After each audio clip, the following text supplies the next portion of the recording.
it is 2 o'clock Eastern, so we will go ahead and get started. Hello, everyone, and welcome to our second webinar of the BlazeMaster Tips and Tricks series. I'm Lainey Leota, the Fire Protection Market Manager for Lubrizol, and joining me are my colleagues Jeff Landon, Paul Winstead, and Sean Pierce. So today the panel is going to talk about some common misconceptions about CPVC fire protection systems, and we're going to play Mythbusters, if you will. So if you have any questions, please enter them into the Q&A section, not the chat, the Q&A, and we will get back to you as soon as possible or answer them during this webinar. If we don't get to answer your question, someone from Lubrizol, BlazeMaster, will be following up with you shortly after the webinar. So the first myth that we're going to address today is the fact what happens CPVC's performance in the fire. You know, there's a common misunderstanding that CPVC will actually melt in the fire and therefore won't perform as well as steel in light hazard applications. So how about Jeff Landon? Will CPVC melt in a fire? It actually, I get this question a lot. People always want to know a little bit about, you know, our burn characteristics. And part of our UL 1821 listing, okay, includes the very base thing is a fire test, and we're gonna show a video here in a moment, okay, of that fire test. But it will not melt; it will actually char, okay. We would be foolish to say that if it was exposed to a certain, it would be foolish to say that it could never burn through. But as it relates to our listings for light hazard occupancies, the product is extremely durable. A little bit about what we actually do in our UL 1821 test is this. Okay, this is our base test. We have a water-filled assembly, and that is exposed to a fire plume. The fire is fueled by heptane. It includes a sprinkler head drop and a sprinkler. And as I understand it, the sprinkler will discharge shortly after the fire is fueled. The flame is continually be fueled, and the assembly, the T assembly with the drop, is exposed for 10 minutes in the fire. What happens during that time is the water cools the pipe on the inside as the flame exposes to the outside of the pipe in the fitting, and the product will char, okay? The pipe and fittings will char.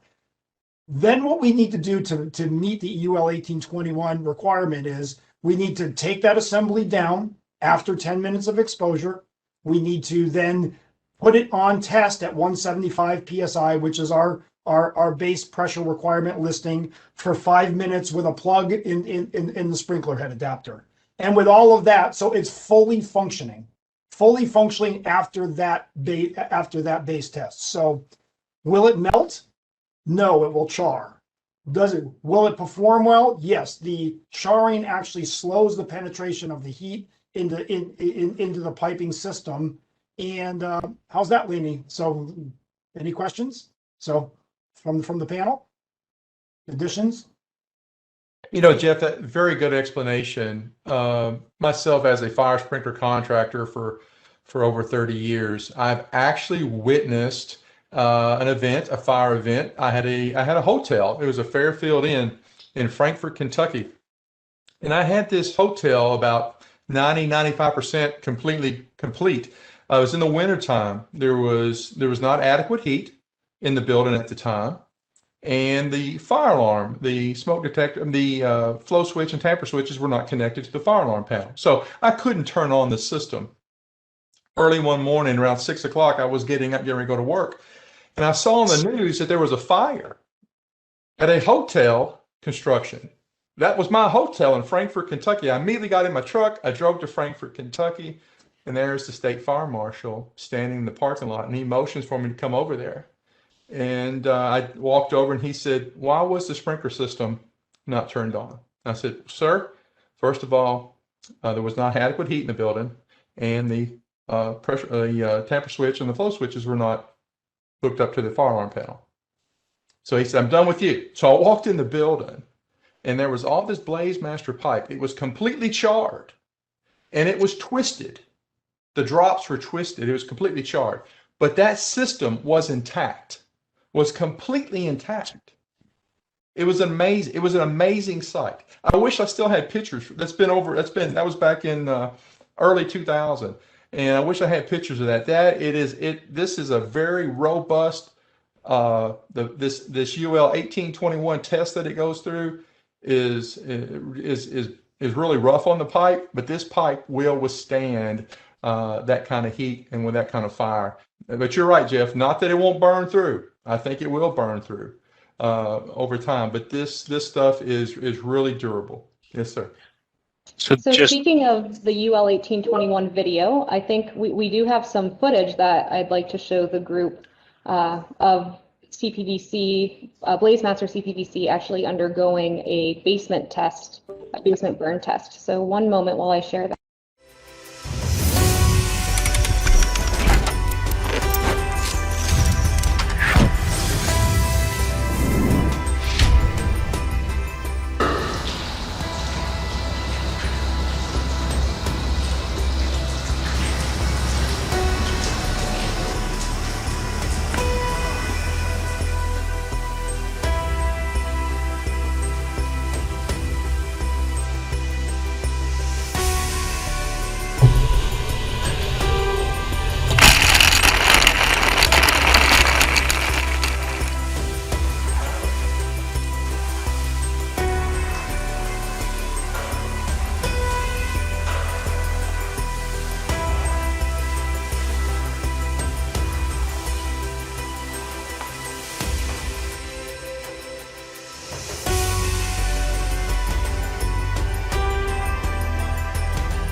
All right, and then this is actually a picture that I had up on the screen before, but this is a picture of what actually happens after CPVC is burned.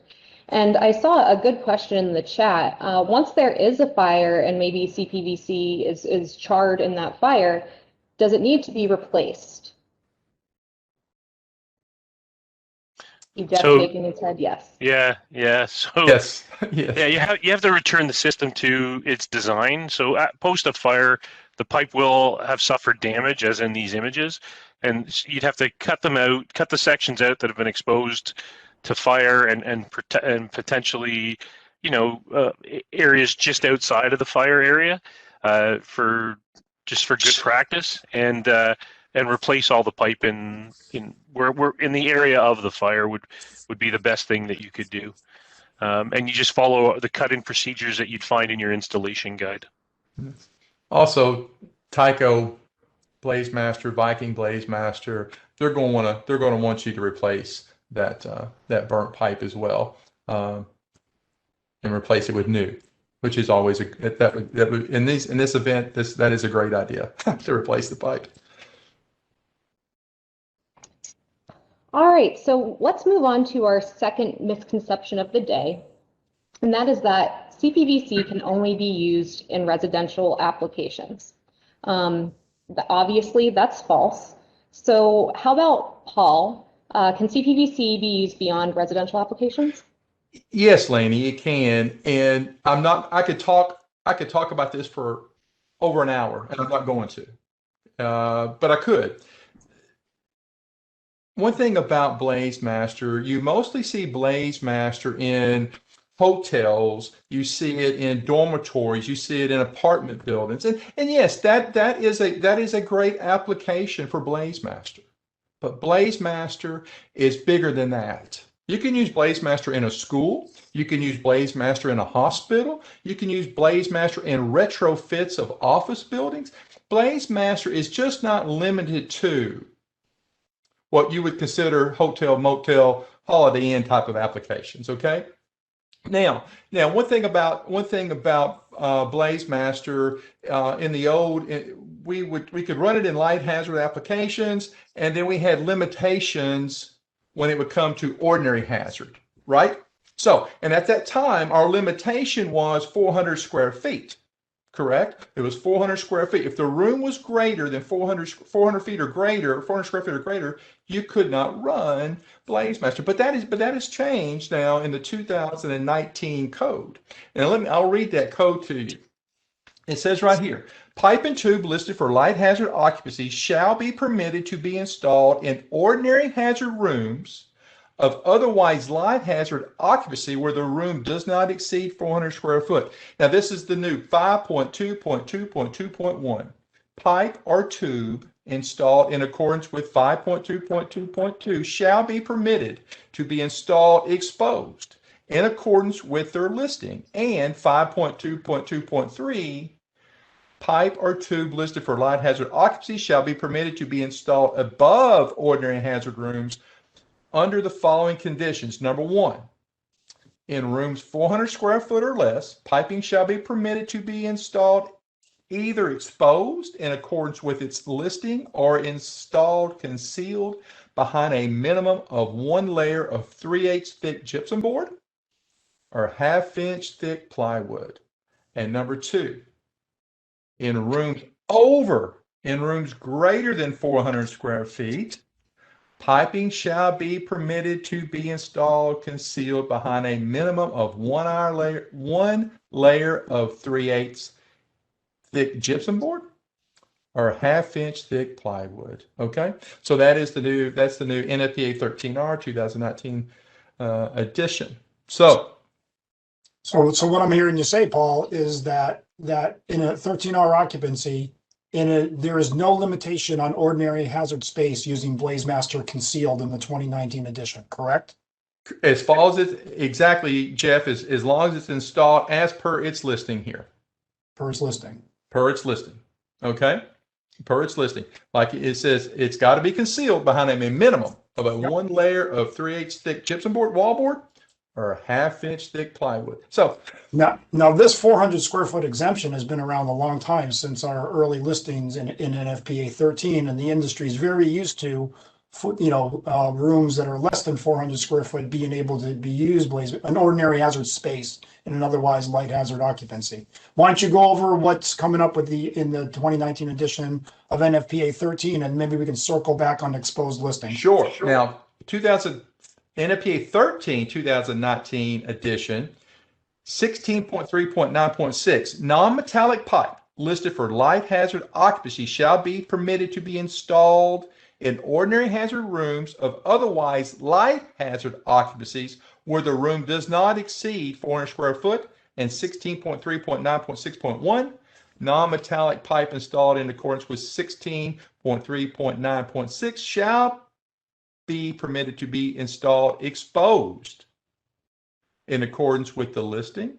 And then here, 16.3.9.6.2, where non-metallic pipe installed when in accordance with 16.3.9.6 supplies sprinklers in a private garage within a dwelling unit not exceeding 1,000 square feet in area shall be permitted to be protected from the garage compartment by not less than the same wall or ceiling sheathing that is required by the applicant building code. Now, Jeff, that is really big in your market, correct? Out in California. Yeah, this code change came out of requests primarily from California. And because what we had out here, because land is so expensive, we have a lot of residential occupancies that get upgraded to full 13 occupancies. What would typically be a 13R occupancy in some other marketplace, the California building code allows the developers to either go more dense or higher. They make trade-offs, and the trade-off is that it goes to a full 13 building. With the full 13 trade-off, we now have 3-story structures with private garages, which I should add, they do not need to be attached to the dwelling unit. These can be private garages for a single occupant for a unit away. But the 400 square foot exemption was not cutting it with the size of these garages.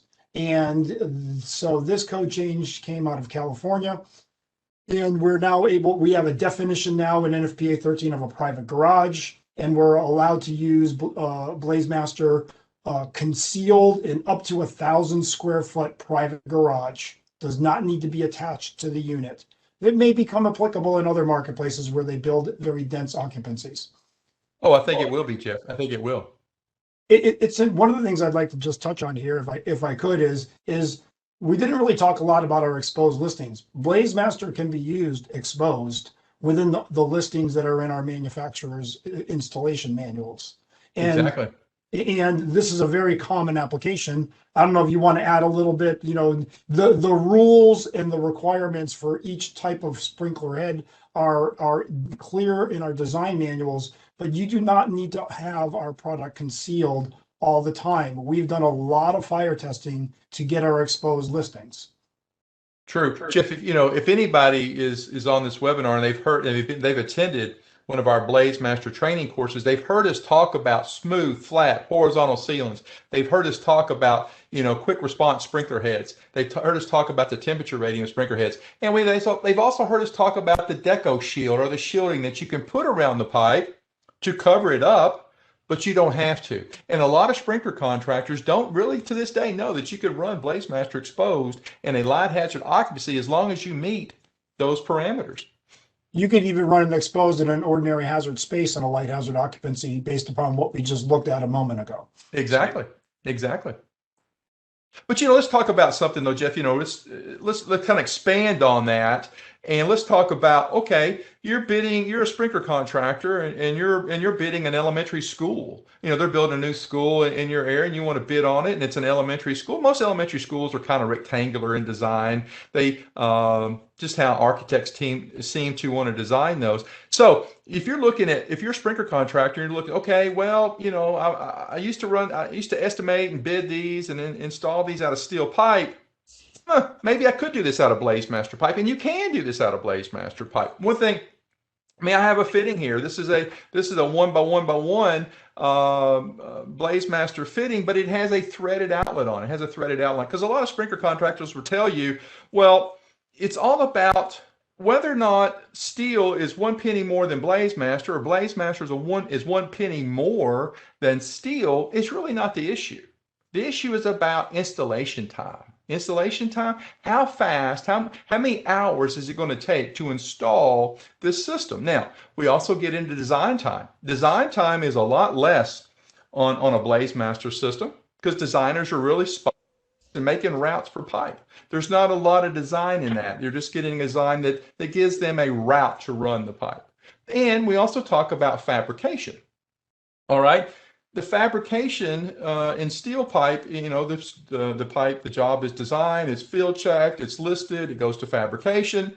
The pipe is fabricated, it's bundled by line numbers. The main is labeled as per numbers for the main. It's all put on a big truck. It's sent to a job. Forklift picks it up, sets it on the job. Guys start breaking down the bundles. They start distributing the lines out to the rooms where line number 1 goes, line number 2 goes, and so and so.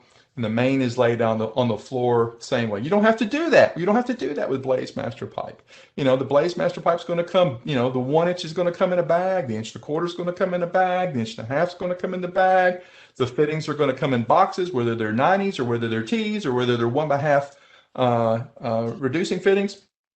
And so they're just dropped off. It's light. It's easy to move. Okay. Oftentimes, and this is a misconception. This is a big myth. Oftentimes people believe that you cannot fabricate BlazeMaster pipe. You can fabricate BlazeMaster pipe. I have fabricated BlazeMaster pipe on the job site. Once you get a pattern to how this is going to run, when you're running down those corridors or you're running across those rooms, you can sit there and solvent weld these together on the floor, and you can make up 10, 15, 20 branch lines on the floor, put them up, solvent weld it together. You can also, I'm going to back up on this when I say it, but listen to what I'm going to tell you. You can also groove BlazeMaster. I just said you can also groove BlazeMaster. Well, okay, you can't actually groove the pipe. All right, we won't let you cut groove the pipe. but they make a slip by groove fitting. They make a slip by groove fitting. So what I could actually do, Jeff, I could take I could take my branch lines, right? Or I could take a run of main, and I could actually solvent weld that slip by groove fitting on the end of that pipe. I could do it to the other end of a piece of pipe, and I can put a groove coupling over that. I can put a groove coupling over a mechanical tee with a grooved outlet. I could even use a forged 90 or a forged tee with a grooved outlet on it and put a coupling on it and put it together with BlazeMaster pipe. So it's endless with your creativity as a designer of how you wanted to design a BlazeMaster system, whether it's in a school or whether it's in a, let me tell you about a hospital real quick. Hospitals, above the ceiling of a hospital, the interstitial space of a hospital, is not only the plumbing lines and the soil lines and the HVAC, you now have oxygen lines, nitrogen lines. You have tons of stuff above the ceiling in the interstitial space in a hospital. And architects keep making this interstitial space smaller and smaller and smaller. So to a fire sprinkler designer, to have to go out there and try to design this, then go out there and actually try to field survey it. I don't care how many BIM meetings you sit through on how to design and coordinate this system. When the guys get out there, when the fitters get out there, and they've got all this pipe, and it's steel pipe, and they start busting, and they're starting to put it together, and they start hitting duct work, and they start hitting soil lines, and they start hitting oxygen lines. Let me tell you what they do. They wad up the drawings, they throw them in the trash. They go out and get the power machine off the truck, the Rigid 300 power machine off the truck, and guess what they get to do? They start cutting up that job that you just paid some designer $300-400 hours, and that fab shop, $9, $10, $15 a head. You paid for all that, and now these high dollar people, the highest dollar people you got in your company, are now cutting up the pipe. They're cutting all this pipe up, and they're just laying it out and installing it to where they don't hit anything. So you think about it with BlazeMaster pipe. Any changes with BlazeMaster pipe, it can be made right there on the job site. All you need, look here, man. All you need is a ratchet cutter. You need a good, clean, brand new can of solvent. You need this little chamfering tool and a 6-foot step ladder, and away you go. So I didn't mean to take so long, Laney, on that, but you know, I mean, we have case studies. We have a case study of a school down in Colorado City, Texas. This school was a 140,000 square foot school, had 7,500 feet of 1-inch through 2-inch pipe on it. Okay, and the contractor installed this brand new school with BlazeMaster pipe. I don't know. There's a large project here in Atlanta that was done several years ago. It's called Atlantic Station. Atlantic Station was all done with BlazeMaster pipe, and that is a massive job. So BlazeMaster, if you have some creativity as a designer, as a fire sprinkler designer, there's a lot of things you can do with BlazeMaster pipe. Okay, now I always tell people this. I tell them when I meet with them, if you look at 1-inch Schedule 40 black steel pipe, if it's $1.50 a foot, and I don't know what it is today, but if it's $1.50 a foot for 1-inch black steel pipe, and let's say BlazeMaster was $1.50 a foot, which it's not, but if it was, it would still be cheaper to run BlazeMaster pipe than it would be able to run steel pipe. You know why? Less design, less fabrication, less, the weight of the pipe, getting it on the job, getting it distributed on the job. Listen, give BlazeMaster a try. Give BlazeMaster a try in your designs. Give BlazeMaster a try in your bids. If you got questions, contact me. I will help you through it. And if anybody's out there who's actually installed or designed a BlazeMaster system in one of these applications, please put it in the chat. Let's talk about it. Okay? I'll shut up, Lynn. Yeah, I'm really interested in. Thanks for the very detailed explanation, Paul. No, it was good. Great information.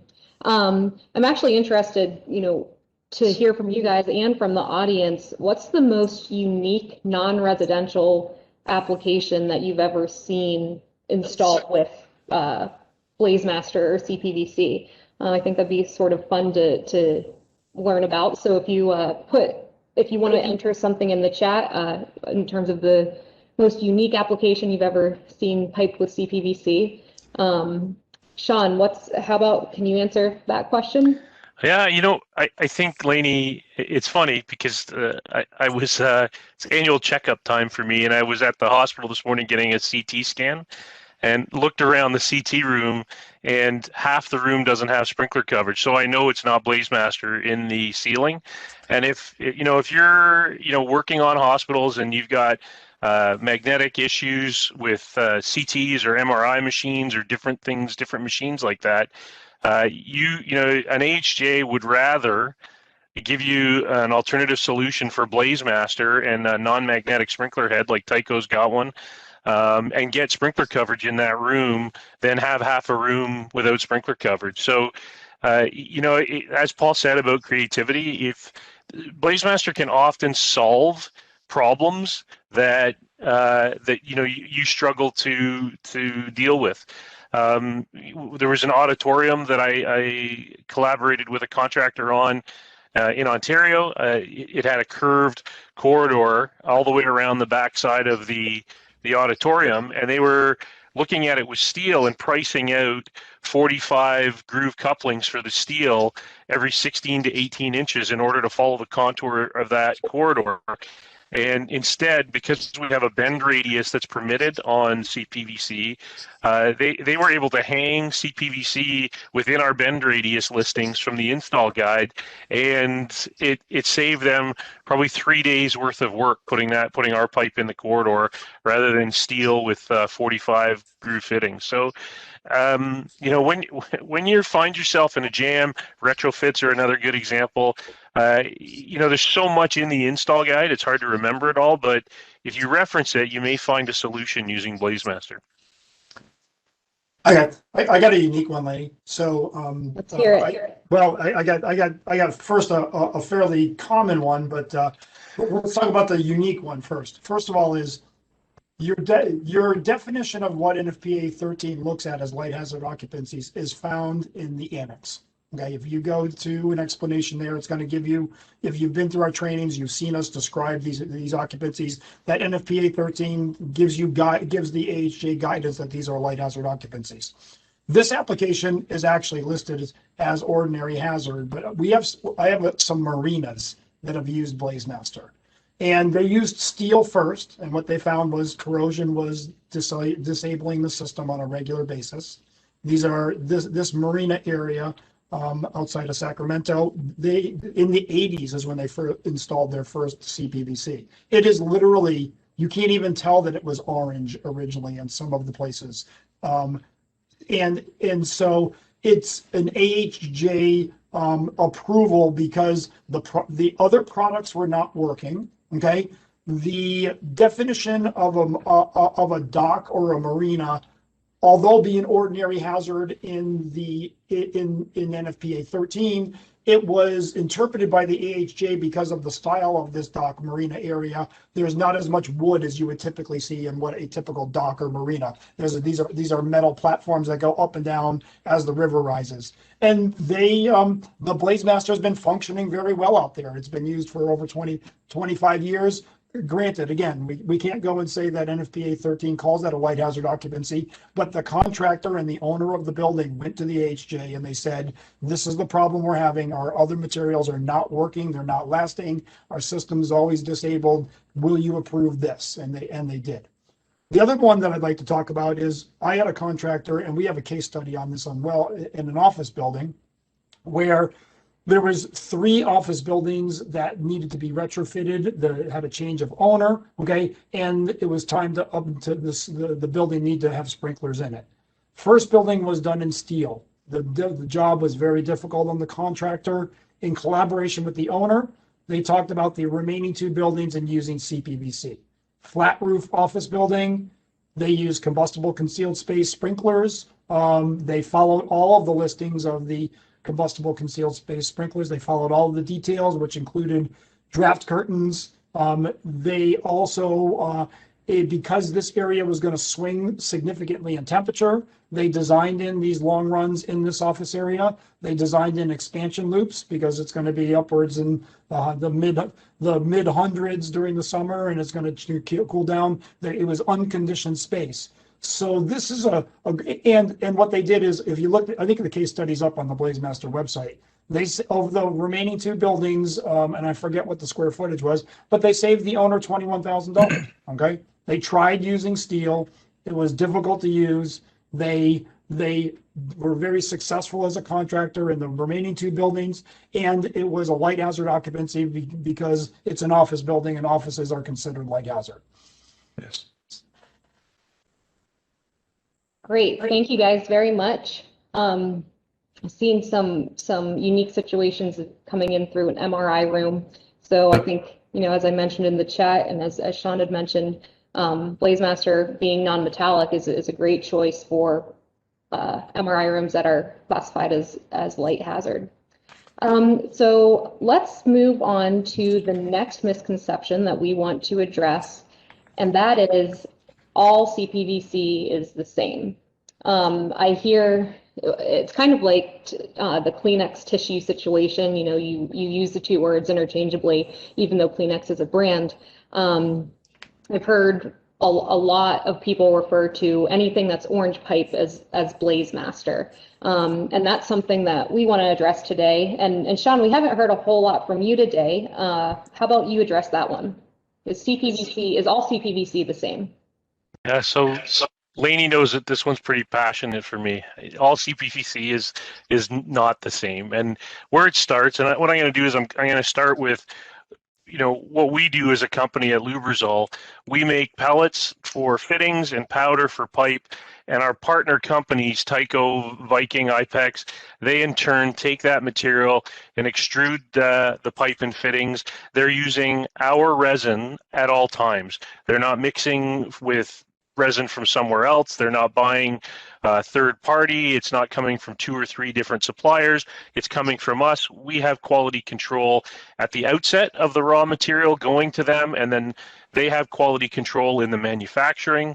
In all but one of the cases, they're pure play fire protection companies. This is all they do. They're experts in fire protection. So you're buying pipe from a fire protection company who's selling it to a fire protection distributor 9 times out of 10. So you're getting a third level of support, and then you're fire protection contractors, and you have access to all of us. You can access Lubrizol. You can access our training both online, in person. You can access our FBC program, our System Compatible program, which is the only one of its kind. And I'll touch on the FBC program a little bit later as well. And then you have our partners, Tyco, Viking, for example. You have access to all of their sales and support staff and their technical staff. So we sell BlazeMaster as a fire protection pipe through our fire protection partners. We don't sell it for anything else other than fire protection, and so you get the depth of that support. When we talk about our resin being particular to us, we start getting into things about cell classification, pipe performance, and UL testing. And the thing to remember with that is our resin is tested on its own merit at UL. It's not like because our competitor's pipe is CPVC also, they don't have to test it. They have to test it at UL separate from us. They have to meet all the requirements, and they do that. But one of the benefits that we provide is we look at how can we advance our listings, make our pipe better, and we do it on a constant basis because we're focused on fire protection. So in cell classifications, BlazeMaster has a cell classification of 23547 for pipe and 24447 for fittings. The competitor's pipe has a 23447 cell classification for everything. So we're not even looking at our products as a whole. We're looking at our fittings separate from our pipe. We're trying to advance both of those components of our system as far as we possibly can. If in the case of the pipe, we have a 14% tensile strength improvement over the base requirement, and our fittings are at least 3 times stronger than the base requirement. So, and the interesting thing is, our partners want to sell the best product. They're pushing us to invest in new listings, in advancing our material, and that benefits you as contractors. It gives you more opportunities to use our pipes in different applications. One of the first examples of this is because our compound is different, because our cell classification is different as a result of that, we have at 180 degrees Fahrenheit, we have a 100 PSI rating, and our competitors have an 80 PSI rating. And that may not seem like a lot, but what that does is if you're installing in single family homes, passive purge or multi-purpose type systems, which people are starting to examine that definitely in Canada, the benefit is you can connect BlazeMaster to a potable water system because it meets the requirements of the national plumbing codes. The competitor's product does not do that. It does not meet those requirements. So as much as it's still orange pipe and looks very similar to our pipe, it is not our pipe and can't be used in that application. You think about things like exposed in a basement, for 13D applications, we have a 16 by 16 head spacing, and the competitor has a 16 by 14 head spacing. So it means you've got to add more sprinkler heads because their pipe is not able to achieve the same testing that our pipe's able to achieve. And all of this comes right back. It all comes right back to this. It comes back to our compound. Our powder and our pellets are exclusive to BlazeMaster.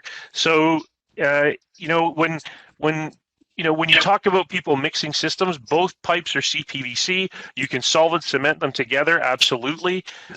But one thing you have to really think about is our listings are far more advanced than theirs, and you will have to default the listing for the structure to the lowest common denominator. As a former AHJ, I would not approve a building with a mixed system using the BlazeMaster listing because the whole system isn't BlazeMaster. So you've got to drop the listings down to that lowest common denominator. And I hope that makes sense. People often get really confused about this, think that they can't put them together. You can. It's going to complicate your life, unfortunately. Thanks, Sean. That was a great explanation, and sort of puts that myth to bed.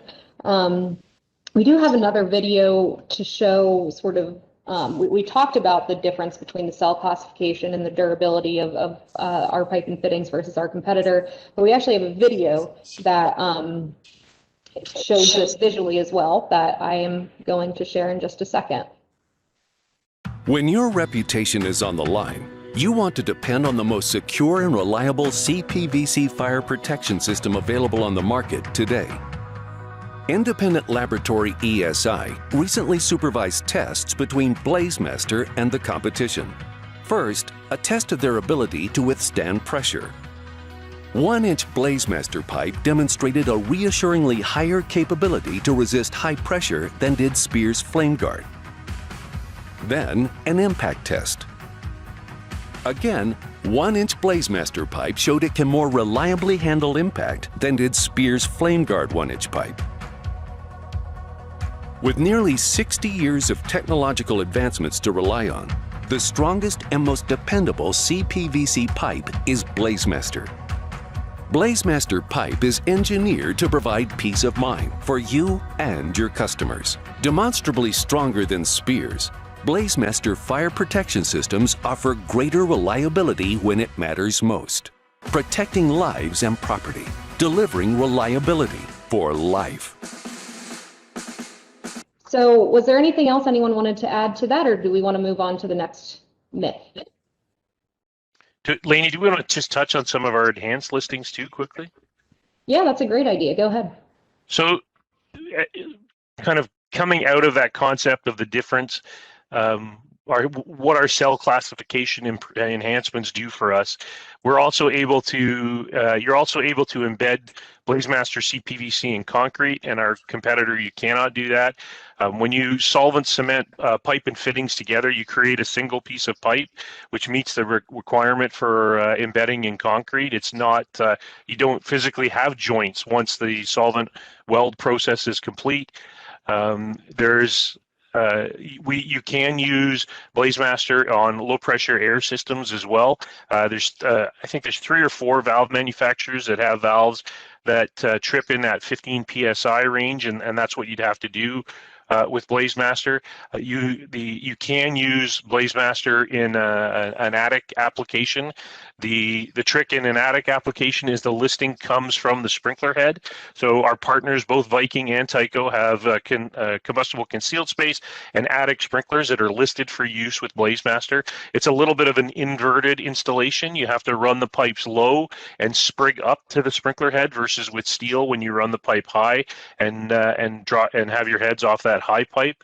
And then there's the requirements for protecting the pipe with insulation and different things like that. But if you've got a low-rise residential building with an attic system and corrosion is a big issue, BlazeMaster is the perfect solution for that. That's it. Thanks, Sean. And so I want to comment that due to these different cell classifications and different listings, etc., it's always important to check the manufacturer's installation guide, whether it's BlazeMaster, whether it's Spears Flame Guard, regardless, always check the manufacturer's installation guide to see what the listings are so that you know that you're installing according to the listing and you'll have a safe, reliable system. So let's move on to our last myth, and that is that CPVC will fail automatically if it comes into contact with something incompatible. So this is, I think, a hot topic that I think everybody will be very interested in learning about, because compatibility is, such a big, it's a big topic when talking about CPVC. So I'm excited to hear what you guys have to say about this myth. Again, will CPVC fail if it comes into contact with something that is incompatible? I'll start. That's okay. So go right ahead. This compatibility discussion needs to be framed up properly in the industry, in my mind, because one of the first things is that every piping product that exists has some issues with something. Okay, as it relates to compatibility with our product, okay, we know that the water and the air that are in the system are never going to bother our product. When we look at the other choices of materials that you have to use, it's the quality of the water and the air that actually causes that pipe to fail, corrode, pinhole, pit, whatever you want to call it, microbiological influence, corrosion, etc. So as it relates, now coming back to compatibility, I've dealt with a lot of compatibility questions in California as we have gone to a fully sprinklered state. Okay, 10 years ago, we started putting sprinklers in all residential occupancies. We got a lot of building officials that ended up inspecting residential fire protection systems. And one of the big areas of focus that the building officials that were becoming residential fire inspectors were doing is they were focusing on wiring. And I had several conversations with my contractors. They go, Jeff, I have been doing residential fire sprinklers since the 80s, and I've never seen wire cause a problem. And now I have these these building inspectors turned residential fire inspectors. I have them all over my ass on my inspections about any wire that's touching the pipe. What's the deal? And so this is an example. Okay, this is an example of something to talk about in here. There is in some wiring that's vinyl coated. There is a plasticizer, which is a softener, which softens vinyl, specifically PVC. If we have exposure of a piece of pipe that has a plasticizer in it, is it always going to fail? The answer is no. Okay, and there's a chart on the screen that Lainey put up. Okay, there's also the answer is it could fail. Okay, depends on the aggressiveness of the plasticizer. It depends upon how long it's in contact, okay? But certainly this snapshot on the left side shows where failure occurs. You have a base material that has a certain strength. You have another material which is going to weaken that strength. Combine that with stresses from mechanical installations like deflecting pipe, okay? Combine that with, so you have the aggressiveness of the material, the base materials, and mechanical stresses. And you put those things together. And I guess what I'm trying to say is, we learned in our industry and where I'm at, that mildly incompatible materials they're often not going to cause a problem with CPVC. However, there are some chemicals there are some products out there that simple exposure to them, and I want to use probably fire caulkings as an example for that, okay? There are some super aggressive fire caulkings as it relates to CPVC. And the whole industry knows that when we fire caulk throughout buildings, we use FBC system compatible fire caulking, which is FBC system compatible is our program for BlazeMaster. So hopefully I'm being balanced here, but certainly simply having something that has a incompatible component it is not a guarantee of a failure. There are some items that have this guarantee of a failure, and we try to be upfront and communicate a ton of information on our FBC system compatible website related to approved products by brand that we know have caused problems, and then guidance in other areas by category and a generic category. Did I get convoluted, Blaney, or did I do okay? So, oh, she's on mute. She is. Okay. Sorry, I'm not used to using WebEx. I'm so used to the mute button being on Teams. Yeah. Yeah, I think that was a very good explanation, and helps to sort of clarify that there's different levels of compatibility, and the pipe is not automatically going to fail or be affected if it comes into contact with something that is incompatible. Incompatible material. All right. Exactly. Right. Sean or Paul, you guys want to add anything? No, Jeff, you did. I mean, I will, but that was a very good point that you made. We do a lot of BlazeMaster trainings for fire sprinkler contractors for those to be certified in the installation of BlazeMaster. I have been doing I've been requested to do a lot of trainings for general contractors, especially large multifamily contractors. I just did one last week up in Nashville, Tennessee. I met with the project managers and assistant project managers of a large multifamily builder, and that's what they really want me to talk about was compatibility. They have had failures. They've had failures that's occurred in other states and in other projects of theirs. So it's basically just, we're not trying to scare anyone. I'm not trying to scare anyone about compatibility. We're just trying to inform people about what's compatible, what's incompatible. And like Jeff said, I'm a big fan of our FBC compatibility program. We have a scientist, Michelle Knight. She's put this thing together. She works on this thing endlessly. So we have our FBC. You can even download our FBC compatibility off the App Store. You can put it on your phone. But no, Jeff, I think you made some great points there. Yes. Is everything that touches BlazeMaster going to cause it to fail? Is it going to fail tonight, tomorrow night, next week? No. But what did we say in our last meeting, in our last webinar? We talked about the life of a BlazeMaster system is 50 years times 2. But yes, we are conscious, and I tell sprinkler contractors, if you're installing BlazeMaster, make sure you put the FBC compatibility program into your equipment submittals. Make sure that your general contractor knows about the FBC systems compatibility program, and talk about it in your weekly meetings with the other trades on the job. Talk about it with the electrician. Talk about it with the HVAC contractor. Talk about it with the plumbing contractor. Talk about it with the voice data cable guy, the man who's running those Cat 5 cables with those shiny black vinyl jackets on it that has that plasticizer in it. Just talk about these issues, and you'll avoid them.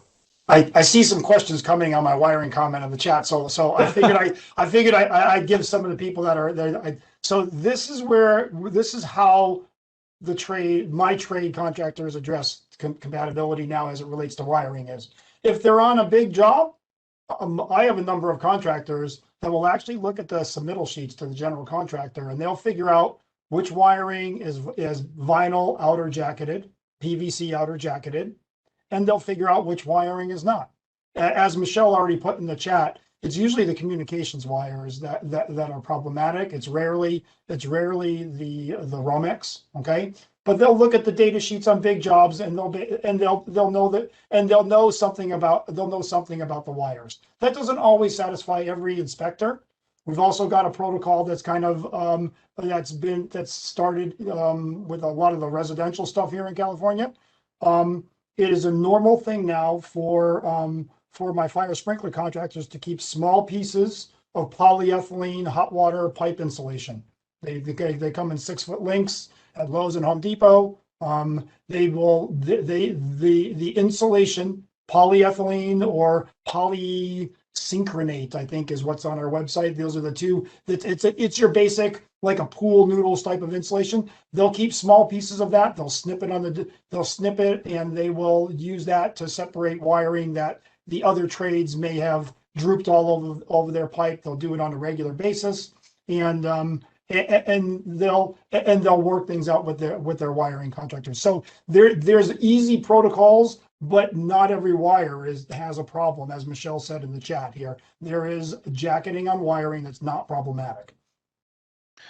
So just guys, that's a great kind of synopsis of our compatibility program. I just want to express that everything on a construction site, Jeff said every piping system, everything on a construction site is susceptible to compatibility, including concrete. But in order to understand compatibility within a concrete system, you have to be a chemist. And so what we've tried to do with the FBC program, which Laney's got up on the site right now, is take it down to its easiest level to understand. We have products that are listed on our system. They get our logo. They're third-party tested by NSF to ensure that the products are chemically compatible. It's not a 60-day test per se. It's not just a duration test. We have people like Michelle that look at the composition of materials and have an understanding of chemical compatibility like no other. And it's important, like, you know, people look at the FBC program and think, oh boy, compatibility is a big problem. Well, it is a problem for everything. What the FBC program does is give you a tool to access easy answers to your compatibility questions. So really what's happening here is we're trying to make it as easy as possible, because it's a life safety system, for installers, AHJs, construction managers, site supers to understand chemical compatibility without any stress. So it's actually the reverse of what most people think when they think about chemical compatibility. The program takes all the stress away. It makes your life easier. The trick is to embrace it, use the tools, use the job notifications, put them up at the buck hoist elevators, put them up near where the washrooms are, where people congregate, give them to the site super, put them in with your job bids. Make sure everybody is as smart as you are on compatibility, and tell them about the FBC program. Tell them how to download the app. You know, if you haven't downloaded the app on your phone, it's one of the simplest ways to access information about chemical compatibility.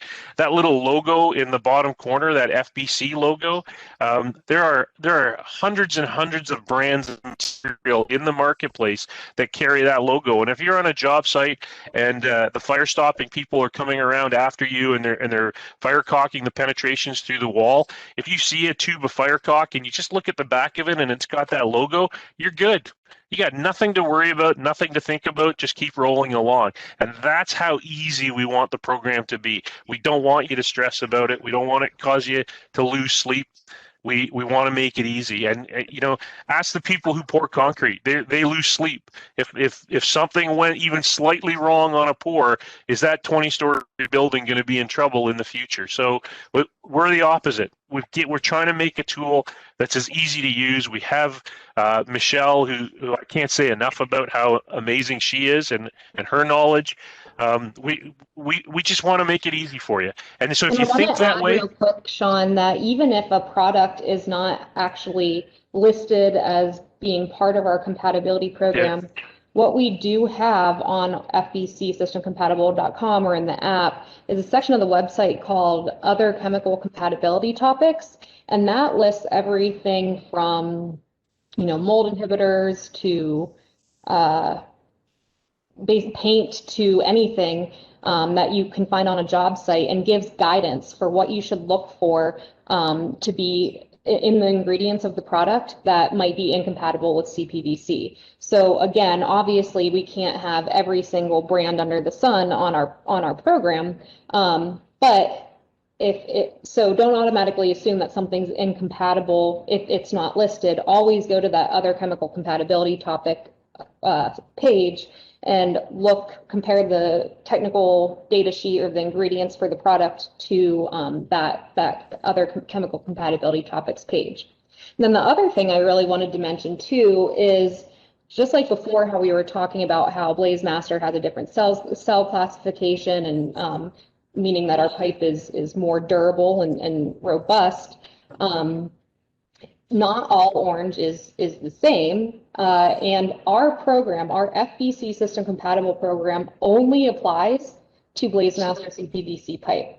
We only test these materials on our program with CPVC pipe, and there's differences in the chemical makeup and manufacturing processes, etc., that could create a situation where potentially something that is compatible with BlazeMaster is not compatible with a different brand of CPVC or vice versa.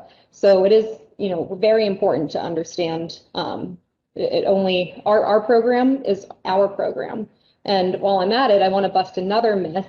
Is I hear all the time that Lubrizol or BlazeMaster profits off of this FBC system compatible program.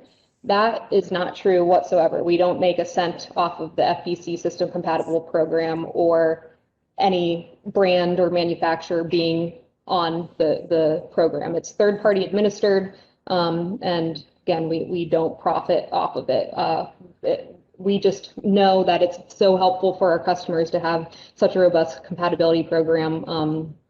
So that's why we have it. I'll take it one step farther. Okay, it's voluntary. So the manufacturers that list their products as compatible, they voluntarily enter the program. And they also feel good about the program because there's a lot of people that have proprietary things in there. The difference between caulkings is often subtle.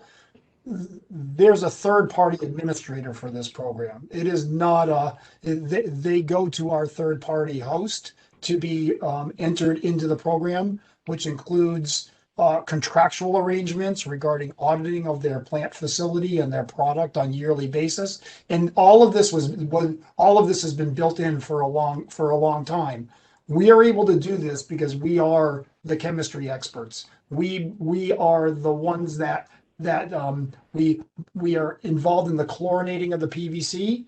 We're involved in the cake batter, the compounding for processing, and we actually get involved with our manufacturers as to how the material processes to get to the field. We basically are vertically integrated in this area, and we have this chemistry expertise, this chemical expertise to lend to the marketplace. That is not the case with the other CPVCs that are on the marketplace.